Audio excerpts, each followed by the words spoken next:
Everyone, welcome to your brand new episode of Gut Feelings, where we talk to experts and celebs about matters of the head, heart, and health. I am your host, Lo Bosworth, the founder of Love Wellness. You can find us at Walmart, Target, Ulta, Amazon, and of course, lovewellness.com. On this show, I ask the questions that you want answered so that we can all figure this stuff out together. So today, I'm absolutely thrilled to have the incredible Tunde Oyeneyin with us on. You might know her as a New York Times bestselling author, the face of Peloton, an incredible fitness instructor. But what you might not know is the journey that she has been on to get here. Growing up, Tunde faced her own battles with body image and self-esteem, like a lot of us. It was not easy, but she poured years of hard work into reaching a healthy place, both physically and mentally. Fitness became her sanctuary. We have some great questions, so join me in welcoming Tunde to the show. Hi, Tunde. Welcome to the show. Hey, girl. Hey, how are you, Miss Lo? I think I'm getting sick. I'm so tired. No. It's summer. And you look what goes around in summertime? Wait, does everything go around in summertime, actually? I have no idea, but I have bad flare-ups of Epstein-Barr, and I had COVID 4 times. So sometimes when I'm stressed out, I just get flare-ups of something. I don't know. It's it just feels kind of like chronic fatigue to a certain degree. But the last few days I've been so tired. And if you've ever dealt with illness for a long period of time, if you feel a little unwell for a day or two, you get so afraid that, oh my God, maybe it's coming back. And I feel sort of emotionally paralyzed. So maybe you can bring me out of it today. First of all, COVID 4 times, that's rough. Rough. It's one of those things when every single time I'm sick, I have the same conversation with one of my girlfriends and I say,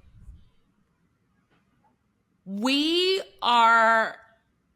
don't give enough praise and gratitude for when we are well in our body.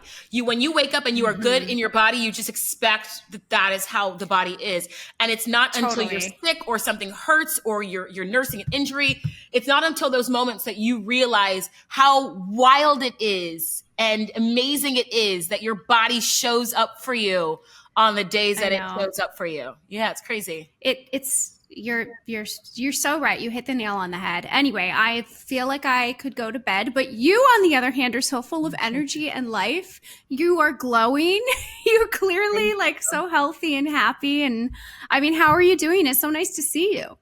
It's nice to see you. Girl, that's oil. I've been running around all day. It's oily skin deceiving you as a glow, but I'll take it. Oh, it just looks like a gorgeous glow. I love that.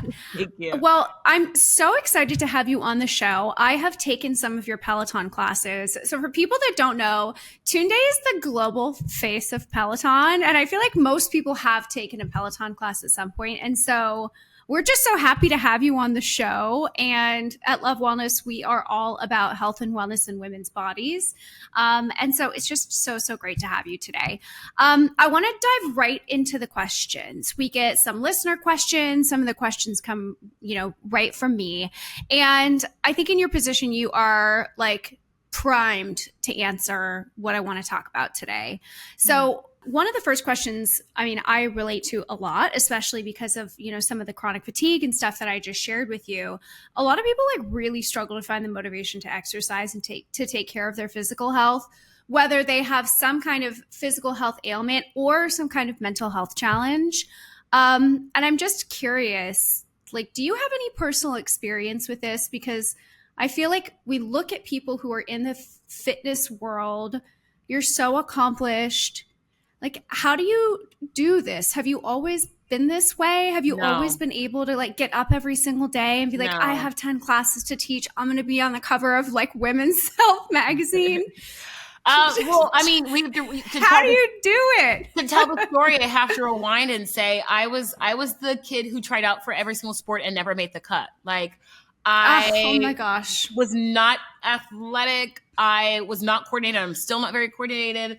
I was teased, picked on, made fun of for my weight growing up. And so I won't say that none of this is natural for me. This is all trained. This is all skilled, something I practiced, something I learned to do. Spoiler alert, I'm a health and fitness coach. 99.9% of the time when I'm working out, I don't want to work out. I don't want to do it. It's just a matter of training myself to know how to move past the hurdle or the speed bump of that thought that's inside or that feeling of not wanting to actually move. And for me, I do it. I get myself through it because I love the reward on the other side of it. After a workout, like that feeling mentally, physically, it feels so sweet. And so it's almost, I chase that high, like not the high of the workout, but what I know I will experience and feel on the other side of it. Yeah, I think about sort of like the after effect or what you gain is like the dessert, it's like the cherry on top type of thing. And that's why you do it, right? But I'm like, I want to double tap or double click on the hump, right?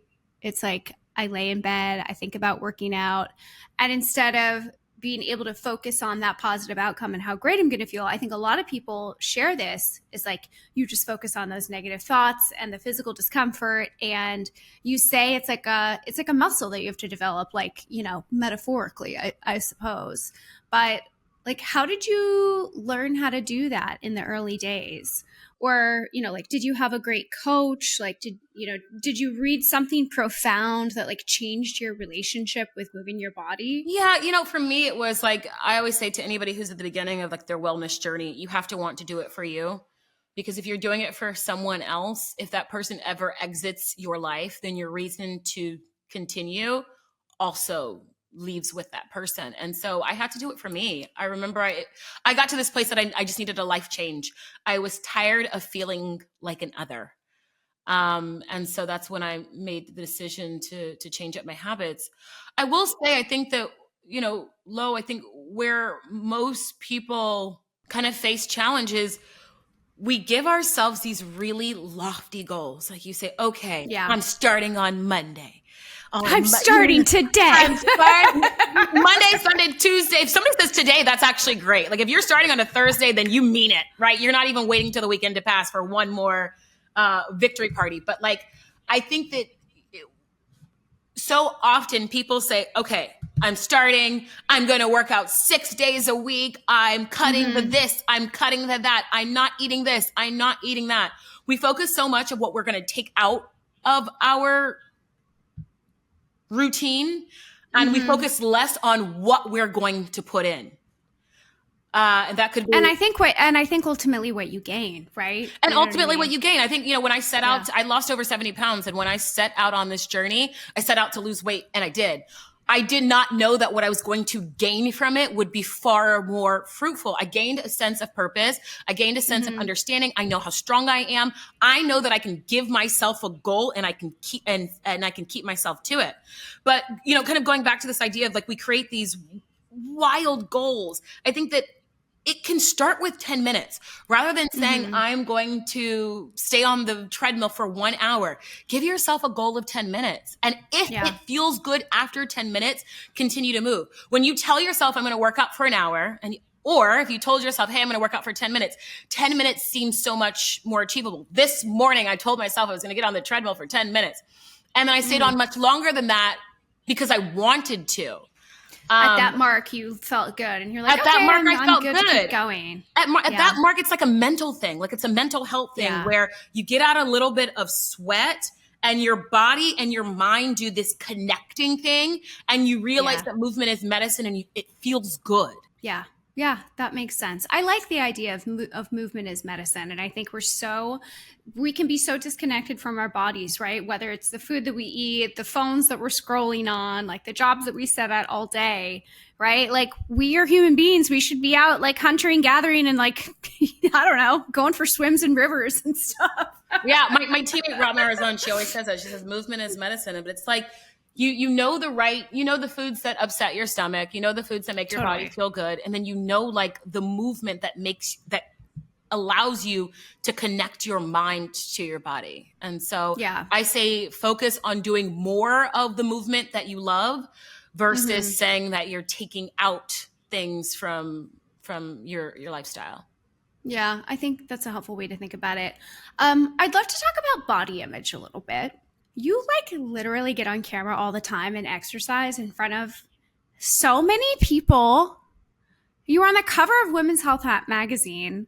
Like, how do you feel about body image in your role every single day? Is it hard for you to get on camera every single day? Yeah, I joke about that because I think people assume that, you know, as a fitness instructor, you feel great in your body all the time, every day, and you're happy. I mean, just looking at you, I would assume that you have sky high confidence. I have a photo shoot tomorrow. I've been having this shoulder issue thing, and so I haven't really worked out in 3 weeks. I don't feel like I'm in my normal body. And then I have to stand half naked in front of a room of 30 people as I pose and feel uncomfortable with myself.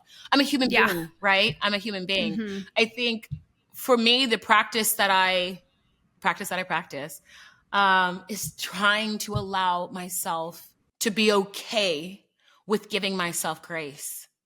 You know, I think that like we are so much kinder and nicer to everyone else in our lives. We're kinder and nicer to everyone else more than we are to ourselves. And so I try to communicate the same language to myself that I would a friend, but it's not easy. It's not easy. It's real life. It's real life. Yeah. That's positive self-talk, I think, instead of negative self-talk. Yeah. And I try to like point out the thing that I like. It's like, okay, I don't love this thing about myself today, but I really do love this thing. And so I try to like lean into that or play into that feature.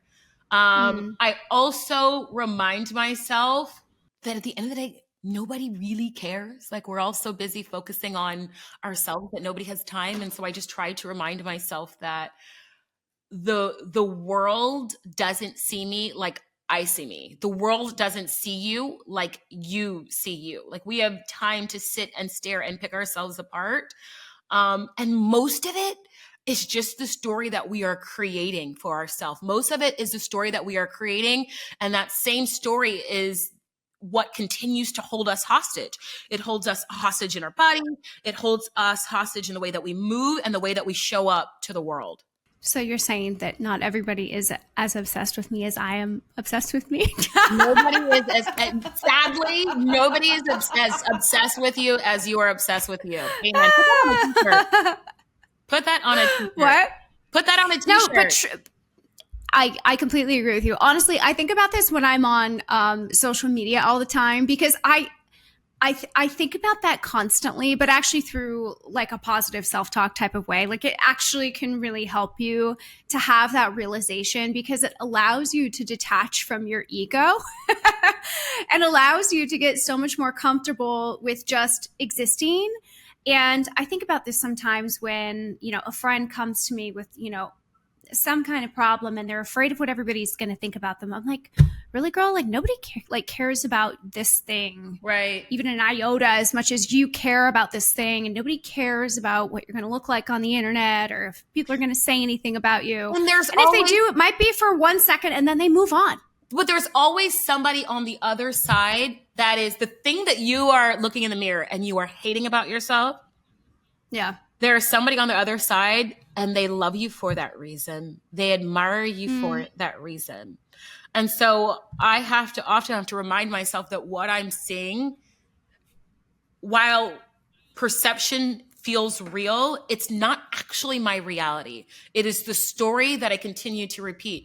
And anything that I repeat to myself, I will believe. And so in those moments, I try to repeat positive self-talk. How did you learn those lessons? Or where did you sort of gain this insight from? Because everybody that is able to do what you are saying has to have some kind of starting point where they didn't have the tools in the toolkit. Do you want to know what I mean? And so like what's your sort of positive self-talk origin story? Because I know, you know, you've shared a lot, you know, in different articles and, you know, on podcasts and stuff about, you know, how you changed your body. And, you know, you really have had such a full circle experience, I think. And I'm just like so curious, like you're so positive, but getting there must have been challenging, and learning how to really change your perception over time, I think is something that requires like a lot of time and practice. So like, I'm just curious, like, how did you get started with this? Like, I think it stems from, I've been very vulnerable and open about how I feel in myself to my yeah. really close people like my best friends, like not the frenemy, like the one that's like not the real friend, like I share things with my real friends. And I say that to say who you entrust with your information, I think it shapes who you are and who you are becoming. Who you entrust with like the darkest, deepest thoughts. Yeah. The person that you tell, they have so much power because they're going to react to what you say, and that informs the way that you think. And so I say, like, my the people that I trust my words with, I've shared how I feel about myself and my body. And oftentimes when I'm saying it, when I say it out loud, I get to hear myself. So when I'm telling them the thing, I hear it, right? So that's part of like, kind of like pulling back from it, like, okay, girl, you're tripping. And then, that person has that information and they see someone, I'm admiring someone else's body. I say, oh my God, wow, look at her legs. And then a friend say, Tunde, that's exactly what you look like. And it's those moments where you step back and again, you're forgiving with other people. You look at a person's body and you admire it on them. And then we all have maybe some form of not seeing ourselves the way that we are. And I'd say that, yeah, like I just have really good friends who slap me silly and talk sense into me. I told you I have a photo shoot tomorrow, didn't get to train for it. It is what it is. Allowing myself grace. I talked with one of my girlfriends this morning and she goes, Tunde, you're actually crazy. On your worst day, you are still beautiful. And just hearing her say that, I'm like, okay. Now I say that to say like, I could have kept all my feelings and all my things inside. And then I wouldn't have had this person to shake me out of the darkness I tried to place myself in. And so to answer your question, it really is just like, I have a really good core group of people that know me, that see me, and remind me who the hell I am.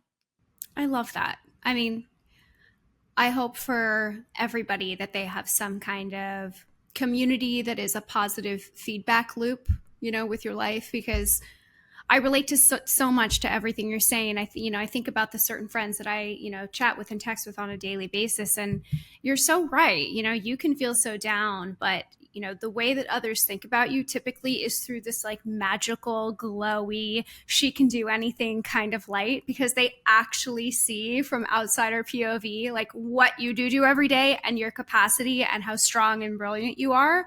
And so, yeah, I mean, that positive feedback loop, I think, is like necessary to remind you of that sometimes. I remember it was probably 20 years ago because it was when Jennifer Lopez and Ben Affleck were dating the first time. So like 20 years ago. First time. I think J-Lo was like on the Tyra show maybe. And Tyra asked her, they were talking about how beautiful J-Lo was, and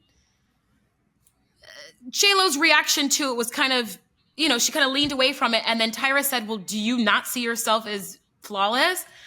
And J-Lo, she's like, oh, well, my nose is kind of crooked and I have a chipped tooth. And sure, her nose was a little crooked and maybe, yeah, she had a little bit chipped tooth. Never saw it before, didn't care. J-Lo, you're still perfect. You're beautiful. You're amazing. But in that moment, I realized, oh my God, even J-Lo has insecurities. So if J-Lo has insecurities, then like, it's like this thing that we're kind of all designed to feel from time to time. At the beginning of this year, I started a challenge. It was called 24 Soul. I challenged my followers for 24 days, rather than, what many fitness coaches were doing at the time, the traditional, like, let's all get fit, let's all work out, let's all eat the things for 30 days. I wanted to kind of do the opposite of that. And for 24 days, do things that were for the better of your soul. Do things that enriched your soul. And so whether it was going to a cooking class or dancing at home with music on for 24 minutes or meditating for 24 minutes or working out for 24 minutes or playing with your kids, like doing things that made you feel good. But the challenge each day, the challenge started with you looking at yourself in the mirror and identifying one thing that you love about yourself. It could be your hair. It could be your shoulders. It could be your skin. It could be your smile. It could be your eyes. And what I learned at the end of the challenge, because many people wrote me to tell me about their experience.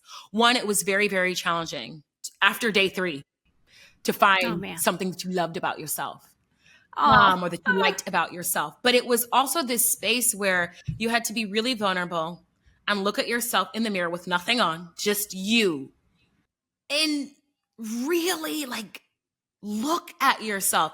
And for me personally, by the end of the 24 days, I was almost more specific about the love that I have for myself. It's almost a difference between a guy saying to me, "Hey, Tunde, I love you," and saying, "Hey, Tunde, I love you because you're kind. I love you because you listen. I love you because you're thoughtful." It was just more detail. So, but the beginning of the challenge, day 1, I said, "Oh, I like my skin." And by the end of the challenge, I said, "I love my skin because I love the way it glows when the light hits it.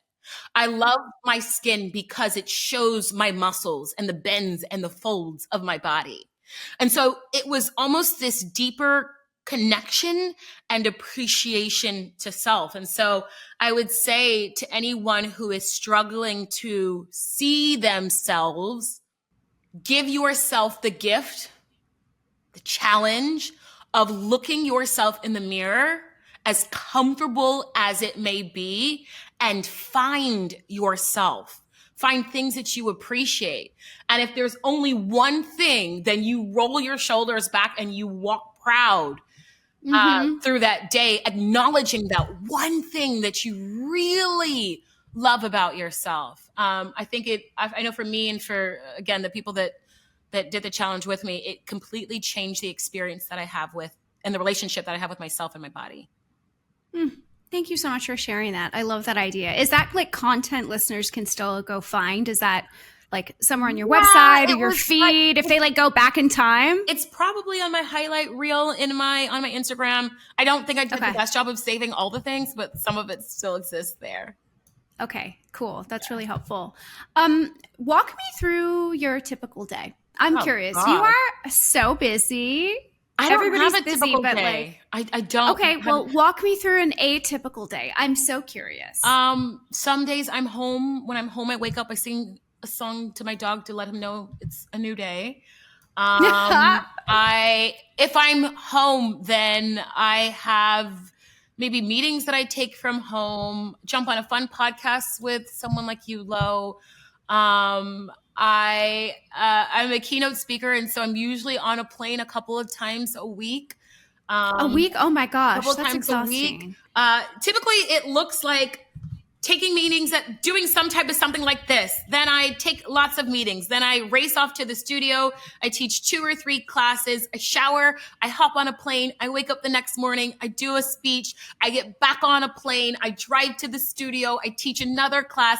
I come home, try to find who has my dog because I don't remember who I dropped my dog off with.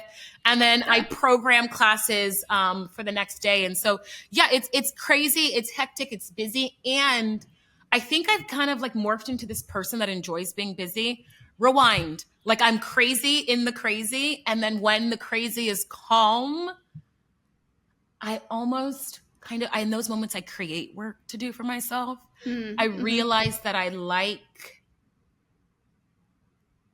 achieving things. I like advancement.